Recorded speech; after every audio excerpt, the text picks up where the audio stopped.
बहुत समय पहले की बात है। जौनपुर गांव में हीरालाल नाम का एक किसान रहता था। दिन भर अपने खेत में मेहनत करके अपने परिवार की परवरिश करता था। हीरालाल को अंडे बेहद पसंद थे। उसके घर में हमेशा ढेर सारे अंडे रहते थे। उसकी पत्नी आशा उन अंडों से रोज कुछ ना कुछ पकवान बनाती रहती। कभी अंडा भुर्जी, कभी ऑमलेट, तो कभी अंडे की सब्जी। हीरालाल का अंडा प्रेम देख के कभी कभी उसकी पत्नी आशा गुस्सा हो जाती। क्यों जी, रोज अंडे खा खा कर आप उब नहीं जाते? मैं तो थक गई हूँ। लोग चिकन, मटन, मच्छी भी खाते हैं, लेकिन आपको हर रोज बस अंडे ही चाहिए। अरे ये सारी चीजें हर रोज नहीं खाई जा सकती ना। कितनी महंगी होती है, ऊपर से पकने के लिए बहुत ज्यादा समय लेती है। अंडे सस्ते होते हैं और जल्दी पका सकते हैं। क्या तुम्हें कोई आपत्ति है अंडे पकाने में? वैसा है तो बोल दो, मैं खुद बना के खाऊंगा, लेकिन अंडे को कोसना बंद करो। दिन बीतते गए और उस साल उनके गांव में बारिश की एक बूंद भी नहीं टपकी। अकाल पड़ गया। सारे झरने, नदी, कुएं सूख गए। पेड़ पौधे नष्ट हो गए। भेड़, बकरियां, गायें सब मुश्किल से जी रहे थे और गांव वालों की हालत भी खराब थी। हीरालाल सोच में पड़ गया। हे भगवान, ये क्या दिन दिखा रहे हो? अनाज सब्जी उग नहीं रही और लोग बकरियां और मुर्गियां खाए जा रहे हैं। बाजार में अंडे आना कम हो गया है। ऐसा ही चलता रहा तो रोज मुझे भूखा ही मरना पड़ेगा। बिना अंडों के तो मैं जी ही नहीं पाऊंगा। एक दिन ऐसे ही हीरालाल अपने खेत में हल चला रहा था। तभी उसका हल जमीन में अटक गया। हल हिल ही नहीं रहा था। इसलिए हीरालाल ने जमीन को नजदीक से देखा तो वहां उसे कुछ गड़ा हुआ नजर आया। उसने कुदल मार के देखा तो एक बड़ा सुनहरे रंग का घड़ा दिखा। हीरालाल ने उस घड़े को जमीन से बाहर निकाला, लेकिन वो वजनदार घड़ा उसके हाथों से फिसलकर जमीन पर गिर गया और फूट गया। जैसे ही घड़ा फूटा, उसमें से एक अजीब रोशनी निकल आई और एक देवी प्रकट हुई। हीरालाल, तुम्हारा बहुत बहुत धन्यवाद। मैं एक देवी शक्ति हूँ, लेकिन श्राप की वजह से इस घड़े में बंद हो गई थी। तुमने मुझे मुक्ति दी है। मैं तुम पर बहुत प्रसन्न हूँ। जो चाहे मांग लो। तुम आसमान की तरफ देख के जो मांगोगे उस चीज की बरसात होगी। धन्यवाद। ऐसा कहकर देवी वहाँ से अदृश्य हो गई। हीरालाल खुश हो गया। उसने आसमान की ओर देखा और कुछ सोचा। अरे वाह, मैं तो बहुत भाग्यवान हूँ जो मुझे यह आशीर्वाद मिला है। बहुत दिन हो गए मैंने अंडे नहीं खाए। मेरे लिए अंडों की बारिश हो जाए। कुछ ही क्षण में आसमान से अंडों की बारिश होने लगी। गांव में हर जगह आसमान से अंडे गिरने लगे। लोग चकरा गए और ये अजीब बात देखकर डर गए, लेकिन हीरालाल खुश था। अंडे लोगों के सिर पर गिरकर फूटने लगे। हीरालाल की पत्नी आशा कुएं से पानी निकाल रही थी, लेकिन अंडे ऊपर से गिरते देख घर के अंदर चली गई। उसके बाद हीरालाल ने खेत में गिरे अंडों को टोकरी में जमा किया और घर ले आया। कमाल है, आपको देवी माँ ने जो वरदान दिया है उससे आपने अंडे मांगे? हद हो गई है आपके पागलपन की। अरे सोने के जवाहरात या पैसा मांगते। अगर हम अमीर बन जाएंगे तो रोज 100 अंडे खा सकोगे। अरे हाँ, ये बात तो मेरे दिमाग में आई ही नहीं। रुको, अब देखो तमाशा। ऐसा कहकर उसने आसमान की ओर देखा और देवी माँ, मुझे सोने के अंडे चाहिए। उसी क्षण आसमान से सोने के अंडों की बारिश होने लगी। सारे गांव में सोने के अंडे गिर रहे थे। जैसे ही बारिश खत्म हुई, हीरालाल और आशा ने आंगन में गिरे सोने के अंडे उठा लिए और सारे गांव वाले भी सोने के अंडे समेटने लगे। दूसरे दिन हीरालाल सोने के अंडे लेकर सोनार के पास गया। अरे भाई, मेरे पास पहले से ही बहुत सारे सोने के अंडे हैं। अब मैं तुम्हारे अंडे लेकर क्या करूं? सारे गांव वालों के पास भी सोने के अंडे हैं। इसकी वजह से सोने का भाव भी कम हो गया है। जाओ जाओ, घर जाओ। मैं तुम्हारी कुछ सहायता नहीं कर सकता। हीरालाल घर आया और उसने आशा से कहा, सुनती हो, मैंने तो बहुत बड़ी गलती की है।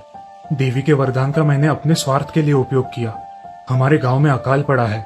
हमें तो पानी की जरूरत है और मैंने बिना काम के सोने के अंडे मांगे। लोगों का भला नहीं सोचा, सिर्फ अपने बारे में सोचा। जब सबका भला होगा तब हमारा भी भला होगा। ऐसा कहकर उसने आसमान की तरफ देखा और देवी माँ से प्रार्थना की। हे देवी माँ, मैं चाहता हूँ बारिश हो और सारे तालाब और कुएं पानी से भर जाए। कुछ ही क्षणों में जोरदार बारिश शुरू हुई। ये बारिश कुछ दिन बिना रुके चलती रही। सारे नदी नाले पानी से भर गए। पेड़ पौधे खिल उठे। उस इलाके का अकाल खत्म हो गया।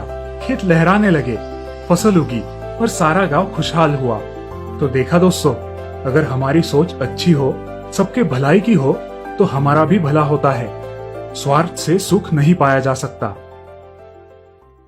बहुत समय पहले की बात है। एक गांव में एक ज्ञानी और दयालु संत रहता था। वो उसके पास आने वाले हर व्यक्ति की मदद करता और उन्हें जीवन जीने का सही मार्ग दिखाता था। एक बार एक आदमी आकर उस संत के सामने रोने लगता है और कहता है, संत महाराज, मेरी मदद कीजिए। मैं एक गरीब किसान हूँ। मेरे गांव में एक तूफान आया था जिसमें मेरी सारी फसल बर्बाद हो गई। मेरा परिवार भूखा है महाराज, कुछ तो मदद कीजिए। श्रीमान, मैं तुम्हारी समस्या समझता हूँ, लेकिन मैं एक साधु हूँ। मैं तुम्हें सिर्फ आशीर्वाद ही दे सकता हूँ, बाकी जैसे तुम्हारे कर्म। जी, मुझे बस आपका आशीर्वाद ही चाहिए महाराज, और कुछ नहीं। संत बिना कुछ कहे वहाँ से उठकर अंदर चला जाता है। वो एक बोरी लेकर बाहर आता है। वो उस बोरी को किसान को आशीर्वाद के रूप में दे देता है और उसे उस बोरी को घर पहुँचने पर ही खोलने का आदेश देता है। संत से आशीर्वाद प्राप्त कर किसान अपने घर निकलता है।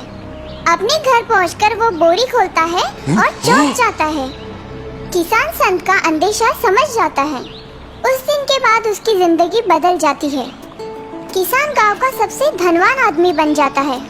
वो एक आलीशान घर बनाता है। वो अपने लिए शानो शौकत की बहुत सारी चीजें भी खरीदता है। इतना ही नहीं, वो गांव के सभी गरीबों को मदद भी करता है। किसान और संत की ये कहानी पूरे गांव भर फैल जाती है। इसी तरह ये बात एक डाकू के कानों पर पड़ती है। डाकू ये बातें सुनकर चौंक जाता है और इस बात की सच्चाई जानने के लिए वो भेष बदलकर एक किसान के रूप में उस संत के पास चला जाता है। संत हमेशा की तरह अपनी झोपड़ी के बाहर ध्यान में डूबा होता है। इतने में डाकू वहाँ आ जाता है और जोर जोर से संत के सामने रोने लगता है।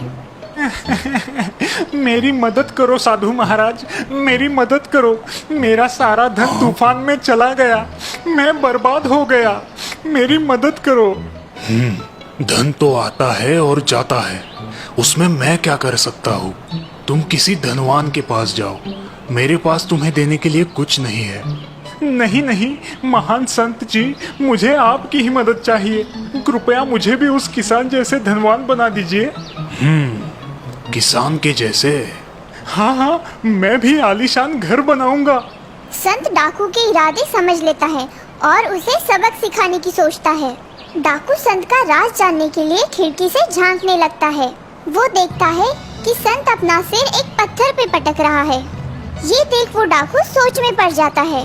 इतने में संत खाली हाथ बाहर आता है और डाकू से कहता है, तुम अभी जा सकते हो। मैंने जादुई पत्थर से दुआ की है कि तुम्हारी मांगे पूरी हो। हाँ, अब बाकी जैसे तुम्हारा कर्म। ये कहकर संत वहाँ से निकल जाता है। इस मौके का फायदा उठाते हुए डाकू झोपड़ी के अंदर जाता है। वो उस पत्थर को देख सोचने लगता है। लगता है इस पत्थर पर सिर पटककर जो भी मांगू मिल जाता है। मुझे बहुत सारा धन मांग लेना चाहिए। डाकू उस पत्थर पर अपना सिर जोर जोर से पटकता है और दर्द से चीखने लगता है। हाय मेरा सिर फूट गया रे, कहाँ है धन? आए मेरा सिर फूट गया।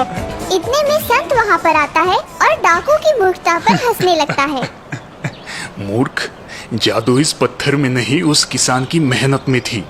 मैंने उसे धन नहीं, बस कुछ अनाज के दाने दिए थे, जिसे जोतने और मेहनत करने से उसे उसका फल मिला होगा।